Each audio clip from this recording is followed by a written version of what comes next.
21મી સદીમાં અમદાવાદથી એક એવી ઘટના સામે આવી છે જેને આપણે હજુ પણ 19મી સદીમાં જીવતા હોય તેવું લાગે।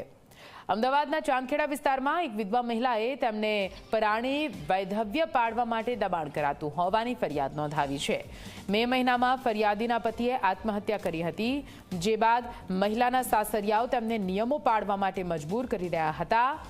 મહિલાને લાલ કપડાં નથી પહેરવા દેવામાં આવતા, મોબાઈલ કે વાહનનો ઉપયોગ નથી કરવા દેવામાં આવતો, મહિલાને બેસીને માળા કરીને જિંદગી વિતાવવા માટે દબાણ કરવામાં આવે છે તેવી ફરિયાદ નોંધાઈ છે।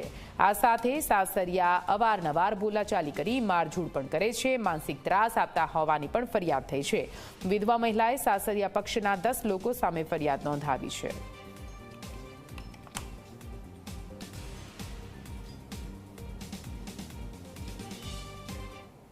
દુનિયા 21મી સદીમાં પ્રવેશી ચૂકી છે, પરંતુ હજુ કેટલાક સમાજ એવા છે જે જૂની રૂઢિવાદી પરંપરાઓ છોડવા તૈયાર નથી। આવો જે કિસ્સો અમદાવાદમાં બહાર આવ્યો, ચાંદખેડામાં રહેતા એક મહિલાના પતિએ સુસાઇડ કરતા તેઓ વિધવા થયા, ત્યારે તેમના સાસરિયાઓએ આ મહિલા ઉપર વિધવા જેવું જીવન જીવવા માટે અમાનુષી અત્યાચાર ગુજાર્યો। રંગીન કપડાં ન પહેરવા, મોબાઈલનો ઉપયોગ ન કરવો, ગાડી કે વાહન ન ચલાવવું જેવા અત્યાચારો કર્યા અને છેવટે તેમને પોતાના ઘરમાંથી તેમને બહાર કાઢી નાખ્યા। આ મહિલા આપણી સાથે જોડાશે, તેમની સાથે વાત કરીશું। બેન, શું થયું હતું ઘટના તમારી સાથે? કઈ રીતે આ જીવન જીવવાનો વારો આવ્યો? મારા હસબન્ડે 14 તારીખે એમને સુસાઇડથી એક્સપાયર થઈ ગયા છે। એ પછી હું મારા સામાજિક ઘરમાં અહીંયા સંયુક્ત કુટુંબ આવી હતી અને પછી એ લોકોએ થોડો ટાઈમ 12 દિવસ મને સાચવી છે, પણ એ પછી એ લોકોએ માનસિક ત્રાસ મારી રીતે ચાલુ કર્યો હતો। મને જમવામાં પાણી નાખીને આપતા, મારું જમવાનું દરવાજામાં થરી વચ્ચે મૂકવામાં આવતું, મને બાળક નથી તો મને વાંજણી કહીને ગાળો બોલીને સંબોધતા હતા, મારી સ્કિન બ્લેક છે તો મને કાળી કહીને બોલાવતા એ લોકો, અને ઘણી રીતે માનસિક રીતે ગાળોને બોલીને બધા કુટુંબીજનોએ મને ઘણો ત્રાસ આપ્યો છે। મારા સાસરીમાં અત્યારે મારા 2 જેઠ અને જેઠાણી છે, પણ મારા કાકાજી ફઈજી બધા બાજુની સોસાયટીમાં જ રહે છે, તો એ લોકો પણ દિવસ દરમિયાન આવતા અને એ લોકોનું બધાનું કહેવું એમ છે કે હવે તું વિધવા છે તો તારે વિધવાનું જીવન જીવવું પડશે।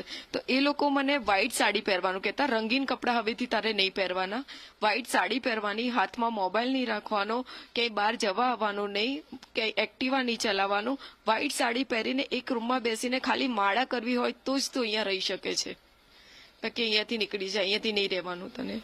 કેટલા દિવસ સુધી આ પ્રણાલી ચાલી તમારા ઘરે? 12 દિવસ પછી એમને થોડું થોડું ટોર્ચરિંગ ચાલુ કર્યું, બટ મારા હસબન્ડને અસ્થિ વિસર્જન 17/6 કર્યા હતા, તો એ પછી એ લોકોએ વધારે પડતું મારું આવી રીતે ચાલુ કર્યું અને પછી એ મેં સહન બી કર્યું, પણ મેં 2 તારીખ પછી મને એમ કહ્યું કે હું ખુદની રીતે મારી રીતે ડિપેન્ડેન્ટ કેમ રહું, મારી જાતે ઉપર કંઈક કરું, તો હું સબ્જીને લેવા બહાર નીકળી હતી, તો મારા જેઠાણી પાસે એનું બાનું મળી ગયું, બહાર નીકળી તો, અને એમને પછી મને ગાળો બોલીને મારી સાથે ઝઘડો કરીને મને વાળ ખેંચીને ઘરમાંથી બહાર નીકાળી દીધી હતી। કયા સંજોગો થયા કે તમારા હસબન્ડે સુસાઇડ કરવું પડ્યું, પછી તમારા જિંદગી જીવવાનો વારો આવ્યો? શા માટે? એવું કોઈ કારણ હતું કે સુસાઇડ થયું? મારા હસબન્ડે એક્સપાયર થયાના 1.5 મહિના પહેલા અમારી પિતૃ મિલકત જે છે ચાંદખેડા શાંતિકુંજ સોસાયટી ખાતે મકાન, એ મકાન મારા મોટા જેઠે એમના નામે કરાવી દીધું હતું 1.5 મહિના પહેલા, કોઈ લખાણ નહીં, કંઈ જ નહીં, અને હસબન્ડને ખાલી ઓરલી કહ્યું હતું કે તને પૈસા આપી દઈશ 1 મંથમાં, બટ એમણે આપ્યા નહીં અને આ બધી વસ્તુ મારી જાણ બહાર છે, એમને 1 રૂપિયો પણ આપ્યો નહીં, જે ડિપ્રેશનમાં પછી ફરી ગયા ડિપ્રેશનમાં મારા હસબન્ડે આવું પગલું ભર્યું છે। એ મિલકત કેટલી કિંમતની હતી? તમારા ભાગે કેટલા આવતા હતા? મિલકત છે 2 કરોડની આસપાસનું ઘર છે, એ ભાઈ ભાગમાં 2 કરોડમાં આવે, તો મારા ભાગમાં એટલીસ્ટ 60 લાખ ખરા, તો એ લોકોએ ટોટલી આપવાની જ ના પાડી દીધી, તો મારા હસબન્ડ આ આઘાત સહન ના કરી શક્યા અને ડિપ્રેશનમાં એમણે આ પગલું ભર્યું છે। હવે તમારી શું લાગણી માંગણી છે?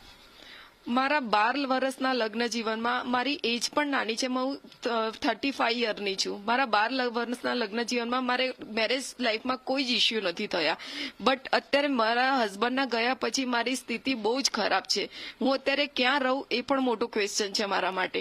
મારા નામે મારા હસબન્ડની કોઈ પોલિસીની 1 રૂપિયો નથી મારા નામે, જે છે એ મારા આ ઘરમાં જે હતું, હવે મારા હાથમાં 1 રૂપિયો નથી, તો હું બી એ સ્થિતિ કે હું મારા પગ ઉપર ઊભી રહી શકું, સોમાનથી જીવી શકું, પણ મારા સાસરીવાળાએ મને એ લાયક રાખી નથી, તો હવે મને ન્યાય આપો કે હું સારી રીતે જીવી શકું ને કંઈક હું મારા જાત ઉપર કંઈક કરી શકું એવી ઈચ્છું છું।